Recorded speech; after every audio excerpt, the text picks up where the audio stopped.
do when I'm on scene, I'll be assuming Caroline Street Command. I got a 2.5-story wood occupied multiple dwelling. I got heavy fire from the second floor Charlie side. I have an exposure on the Delta side.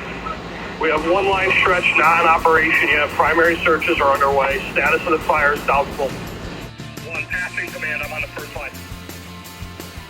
Speed advisor on scene. 2-story wood frame. I got heavy fire from the Alpha side.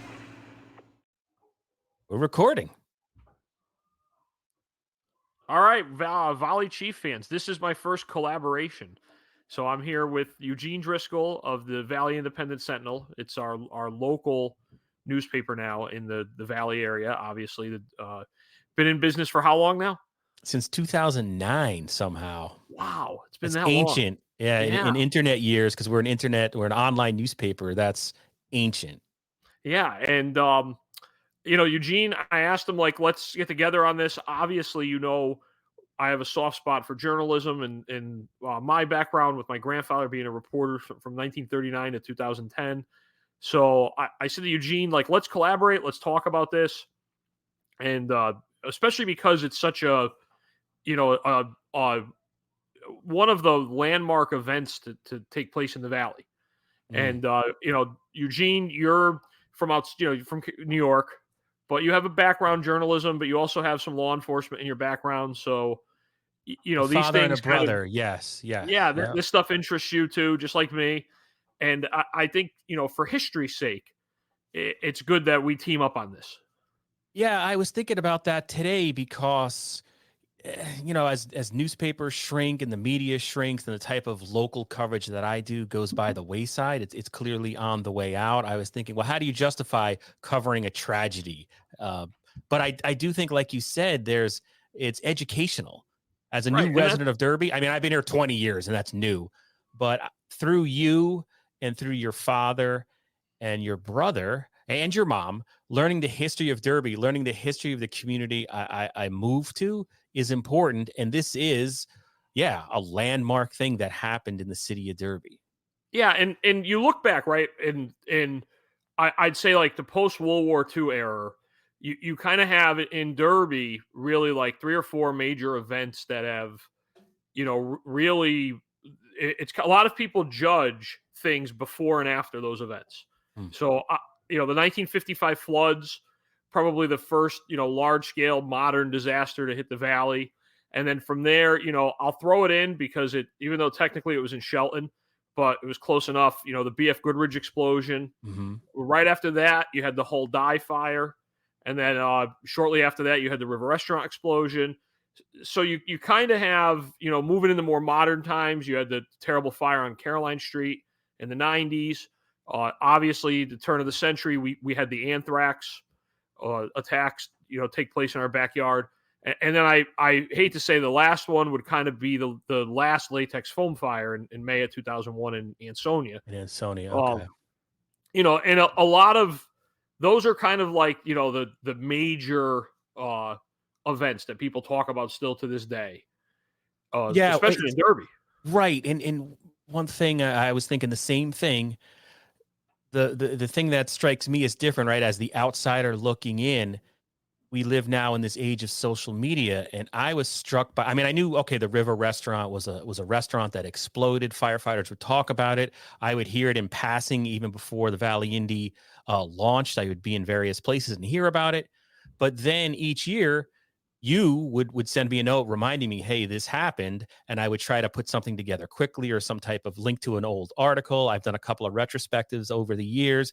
The amount in social media, I'm trying to make a point about social media. As bad as social media is, some of the people that were lost in that tragedy, their relatives are still very much here. They're online. Absolutely. They read and react. I was shocked by the amount of comments that people had personal experiences with this tragedy here in Derby. So in that respect, social media can still hold the community together. And I think it also is reflective on the type of community Derby is. Like, I don't know the Derby of 1985. I've heard about it, but I never experienced that Derby. There was a lot of Trans Ams and hair. I can tell you that much. Well, that I'm familiar with. But just the fact that, this was something that happened, it mattered. And, they say never talk about anybody behind their back in the lower Naugatuck Valley. The other thing is that's very much true. The other thing is you have to treat people, events, and history with respect, because the remnants of it are still here. We're still directly connected to the people that were lost that day. Correct. Absolutely. And the with my podcast and with starting it, I wanted to tell this story because from the fire service side of things, the rescue effort that was mounted in those days was incredible. And, like I think now, if God forbid an incident like that happened, how would we respond? And we've been trained, right? We have much better equipment, much better training. A lot of that was made up on the fly that day. And I really think that, telling the story from the side of the first responders is, kind of obviously what I do and with my my podcast. So this is really the first of several episodes that we're going to focus on. Today we wanted to talk a little bit about the background, the history of the event, and then I'm actually going to sit down and do some in-depth interviews with some of the first responders that responded that day. And the rescue of Michael Ippolito and how the firefighters of the valley came together and were able to pull that off is just an incredible act of heroism. That and as much as in our profession, it's all in the line of work. It's that was an extraordinary event that required extraordinary people at the right moment to come together, and that's what you get. And that's one of the benefits of the valley is that when something goes wrong, there's no better place to be because the community rallies. And, I joke, I tell people, look, the valley, it's like a dysfunctional family. We'll fight amongst each other all day, but don't start a fight with one of us because you're dealing with the rest of us.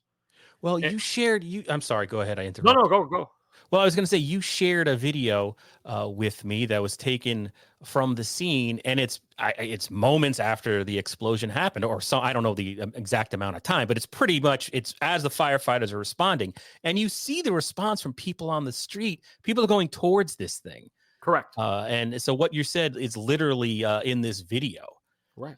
So the I guess too we should probably just lay out for the younger audience. It was December 1985 would be the date that we're talking about. It'd be the 38th anniversary coming up in a few days of the event. And there's a couple things that I wanted to background on because, for the interest of understanding the event and understanding how it happened, you should have in your cadre of stuff I sent you what looks like a top map, an older map showing the.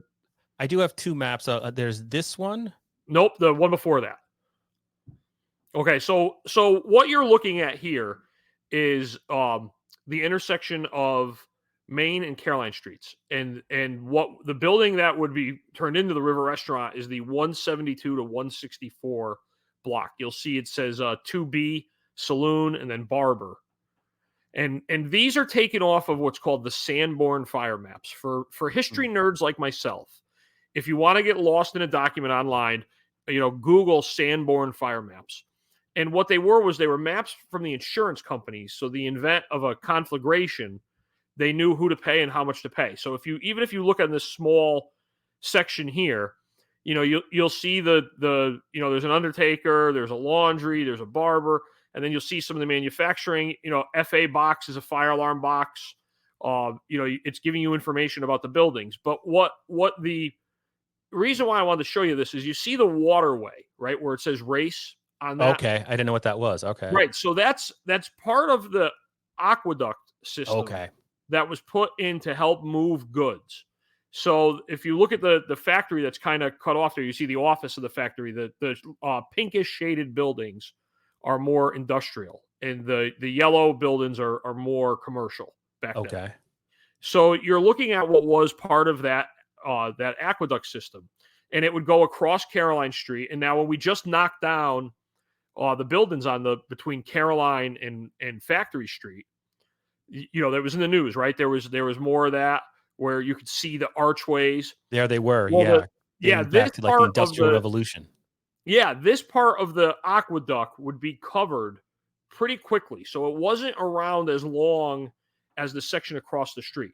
So I believe this map, Eugene, do you know what the title is? Because it should be the year that it was Okay. produced. If, I didn't realize that. I'm a moron, but yeah, this is Yes. 1898. That's Okay, what that so number this is says. 1898. So you see that waterway is there.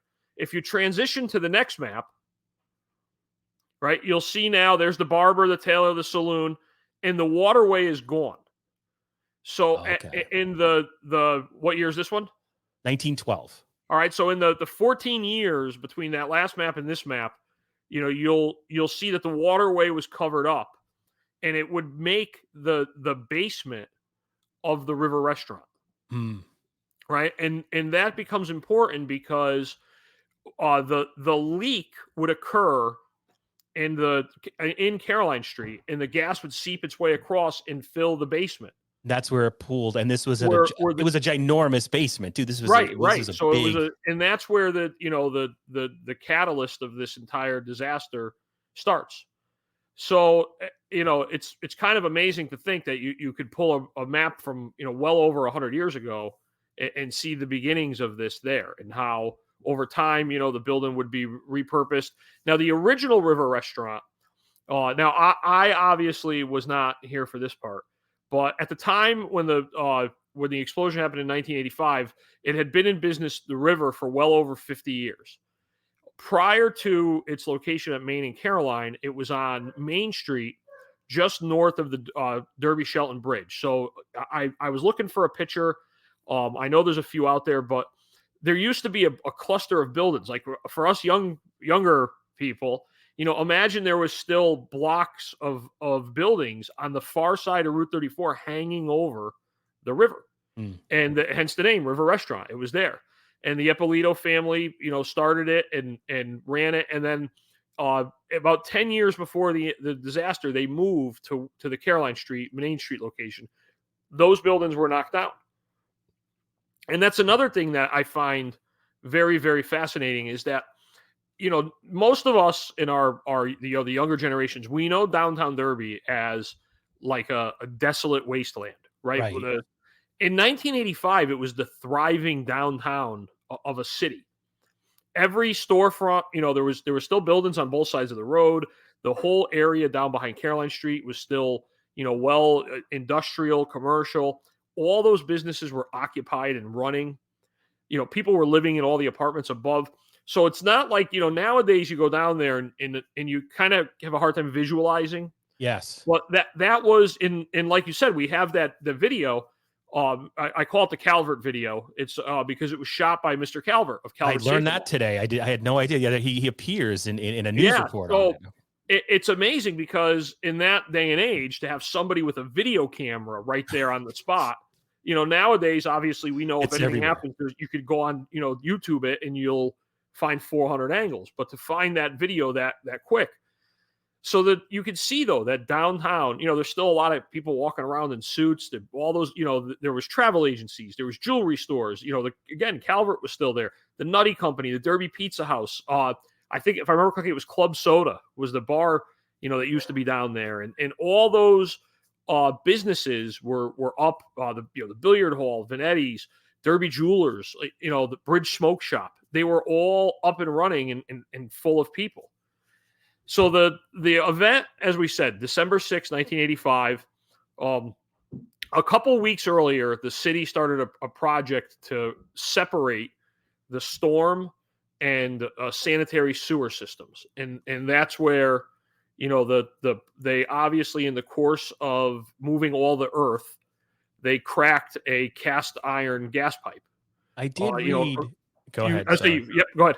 I was going to say, I read this, the National Transportation Safety Board report on this accident, and it's a fascinating read because they had to do an investigation because they had to determine, well, was this a gas leak that had been going on for a while, or was it something immediate? And it came down to, exactly what you're saying. They had just put in a new sewer pipe, and they did some backfill, and there were stones in the backfill. There wasn't supposed to be, according to the NTSB, any stones in that backfill, and they hit up what they backfilled it, and then a machine operator is condensing it.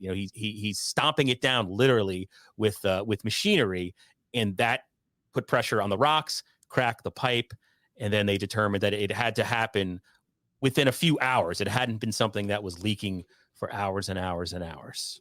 Right. And, if you look, if you read that report, and that's an incredible report, there's a couple good reports that you could find relatively easy. There's that one. There's the National Fire Protection Association report.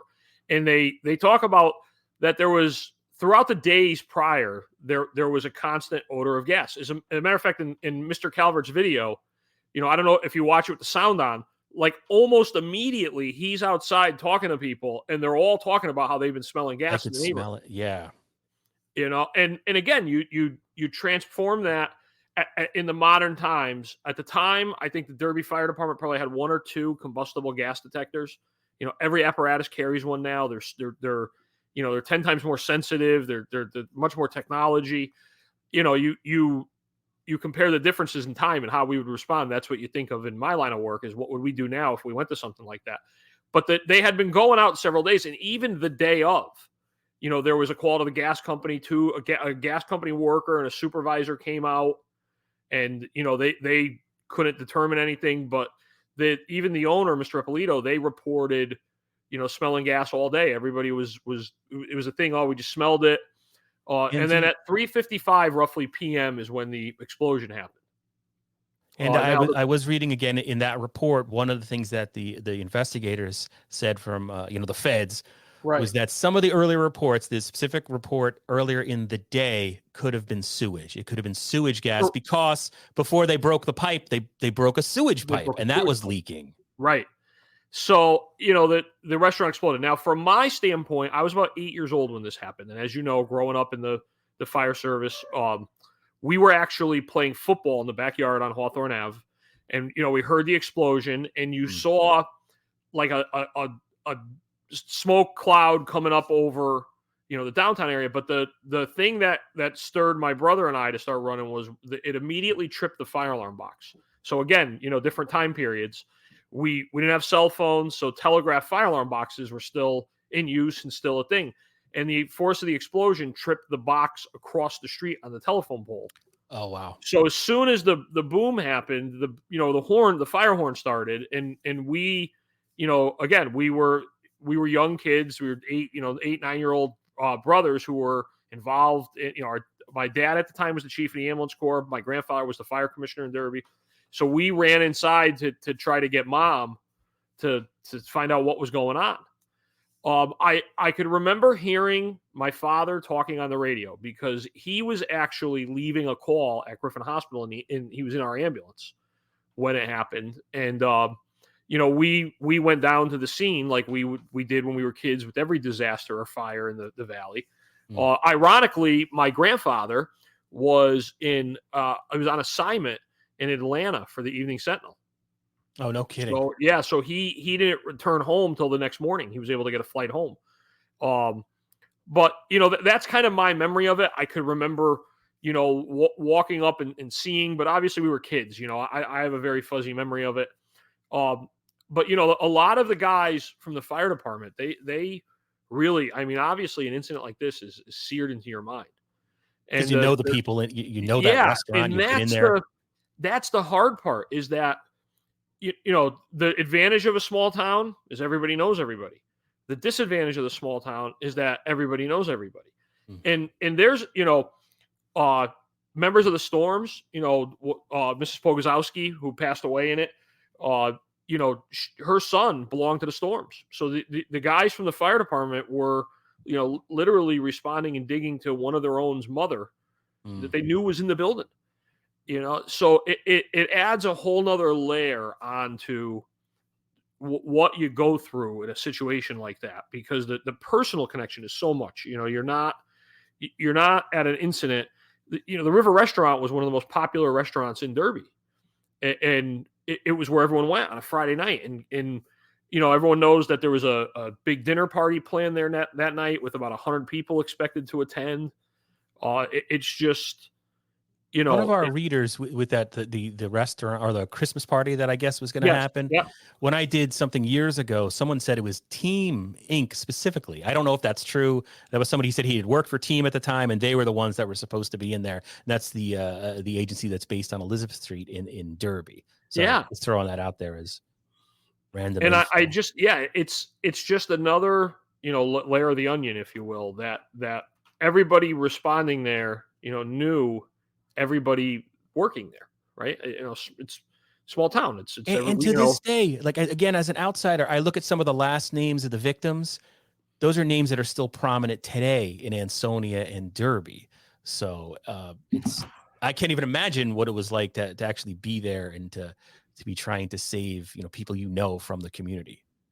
Right. And, initially they were able to make some surface, nowadays we call it surface victim, rescues, where they were able to pull some people out. And then as they arrived on scene, they started working. From what, being told, they heard just a blood curdling scream. And that's when they determined that the owner's son, Michael Ippolito, was trapped in the rubble. And that led them to begin, this massive rescue effort. And every one of the first responders, every one of the guys that I've talked to, they say that his yelling for help, his screaming is one of the things that they won't forget. And that kind of kept them going to be able to effect that rescue. And Dave, was the now the gas, it hadn't been turned off by that point, right? There was still and again, other layers. I never knew this until today. Yeah, the gas hadn't been turned off. At one point, they started getting gas readings in the sewers in the neighborhood. They actually had to evacuate. Again, that whole downtown being a thriving neighborhood, they actually had to evacuate and set up a shelter at Irving School. And a 100 or so people were displaced from the downtown area and moved to Irving School. And I did see that some of the victims and the people, that they all lived right there. It wasn't like it was a different Derby, where the shop owner lives on Minerva Street. And the danger, I just never, like, where I was reading that it was 100% levels of gas in the sewers going out blocks. I mean, the danger that was still underway, like while this was happening and while they're trying to rescue people, is mind-boggling. That was new info for me. It is. And fortunately, in a way, we were able to have such good, documentation on the event. So you could still, read it. You could still learn from it. We could still use it for training. Well, I mentioned those other reports. The video from Mr. Calver is just incredible when you watch the entirety of it. And it is, I'm looking forward to getting the story out there. And I think the other thing it does is it keeps the memory of the victims, still in our hearts, still in the community. And, we always say when something happens, never forget, never forget. And I think it's important that you do stuff like this for that exact reason. And like you said, a lot of those families are still well established in the Valley. And I think in a way it's good for them to know that we haven't forgotten about them. I agree 100%. And your father, I think, has posted YouTube videos going back probably a decade, some of which are connected to this. And there's one he posted, I watched half of it today, where it was, I think he calls it the River Restaurant Story. And it's a news report. I'm not even sure if the station is still around, but it goes through for a good 20 minutes. At the scene, because it was a report done after the fact. Then it interviews some of the survivors of the people who, the family members of people who lost their lives. And yeah, it's tough to, as an outsider, as a stranger, it's tough to watch. I mean, it's definitely heart wrenching. So, and again, as a Derby resident, I wouldn't know this if it wasn't for people like you, your family, and the people in Derby who make it a point to remember this stuff. Yeah, I and I think it's something too. I would like to at some point, hopefully, when a couple weeks go by, maybe even approach the city now that the sidewalk is complete there, and that the construction in the area is kind of done. I mean, maybe it is time we talk to the city fathers and the about putting something there, a little memorial. That I know that the Historical Society now, they're putting the plaques on the buildings, and it might be time for a little monument, something little to be affixed at the site, commemorating it. Yeah, I would think the city would do that quickly. Right. It shouldn't asked, be, Yeah, it shouldn't be a difficult thing. because it did. It transformed downtown Derby. It definitely affected and touched, the lives of. So, obviously, in addition to the Derby Fire Police and the Storm Ambulance Corps, Seymour, Shelton, Ansonia, Beacon Falls, Bethany, the New Haven Fire Department was heavily involved in this with, Chief Grant and the relationship that he had with the Derby Fire Department. It wasn't just, like I said, it was a lot of communities around that responded. Sikorsky Aircraft, a mass casualty vehicle. I believe I sent you a map of the scene. Did I send you that one? There should be a map of. If you sent it, I did not upload that one. It was a map of the scene that was drawn out of where all the fire apparatus was parked, and it just gives you a list. The VEMS paramedics were there. Other things, the Griffin Hospital. Differences in the way that hospitals respond to emergencies nowadays. Griffin Hospital went into the disaster plan, and you look back at all that was very big in the years ago. They did a lot of disaster drilling, and they had like annual disaster drills in the valley. And I remember, with my grandfather, my parents, my father, my brother and I would be involved in them a lot as a victim. We were a couple kids. There was bus crashes, and they had done a lot of that training of large scale disasters. And if you listen to the radio traffic of that day, it's everybody calling everyone to implement the disaster plans, and they had their plans. You'll listen right away. You'll hear the ambulances arrive on scene and say, this is it. Implement our disaster plan. One of the recordings, Artie Fredericks, was working the desk at the time in the police station. He called right away down to New Haven to the regional dispatch area and said, look, we just had the River Restaurant explode. You have to implement our disaster plan. And you hear them immediately calling Griffin Hospital saying, hey, something just blew up in downtown Derby. There's a lot of casualties coming your way. Start your disaster plans. And I mean, you're talking within minutes of it happening. This was set into motion. And that's what over the next, several episodes of the podcast, we're going to sit down and interview some of those members that responded and took part of this. And an explosion, sometimes as just a local reporter, we're a little liberal with the word explosion, but this was a true. Yeah, it leveled the building. The rear of the building kind of collapsed down. The front of the building maintained. If you look at early pictures of the incident, you could still see like the front facade, but over time it would kind of settle down a little bit. And again, besides the explosion, the gas problem, you had the fire, raging from within the rubble that started. And it was, again, just a Herculean effort to pull off what a lot of those guys pulled off. Mini explosions were still happening. There were pockets of gas. I was just reading an account where I think it was it Chief Butler at the time? Yeah, at the time, the fire chief was Jim Butler, who passed away 2 years ago. Yeah, the assistant chiefs were Charlie Stanky III, Chuck Stanky III, and then Phil Hawks and Ron Kumo were the fire chiefs at the time. All people that are still around. That's amazing. Still around, like we said. Yeah, a lot of them are. And still involved in the fire service. Right, in the Valley and the fire service, those are like when you say to someone, well, when did you join? And they'll say like right before BF, right after BF, right before the river, right after the river. Like that's kind of those are the separations of years in the department. So they were trying to get to free Mr. Ippolito, and they dug a hole, and I guess there was a contractor who was doing work on the highway or something. He came down, they're clearing out debris. There was a little mini explosion, filled the hole back in, apparently. Just insane. So yeah, I have videos. If you, I do have the video you sent me from that. I guess was Mr. Calvert. I have your father's page where he had the Channel 2 news report, which is short and amazing. So let me know if you want to. Yeah, no, we can post those up on the social media sites when we do that. I just wanted to include them. I didn't know if you wanted to watch them. For my private viewing, it is. I mean, I saw that WCBS report a couple of years back, and what struck me, first of all, seeing it, it looked like a bomb went off. It literally looked like that. And then, as someone who's lived in Derby for 20 years, seeing that, oh wow, Derby Main Street looked much different than what I'm used to. Yeah, I did. That was all new to me. So I would say, join us. It's the Volley Chief. It's available on all podcast platforms over the next couple of weeks as we continue the story and get into it with, I'm obviously going to be interviewing my father, Tom Lenart Sr. He was one of the first ambulances on scene, and then he had to switch modes because he was a police officer in town and, become a cop again, if you will.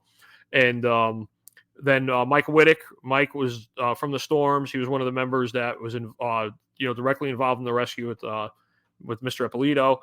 So I've got a few of the members lined up that we're going to sit down and talk to and hear their story of that day.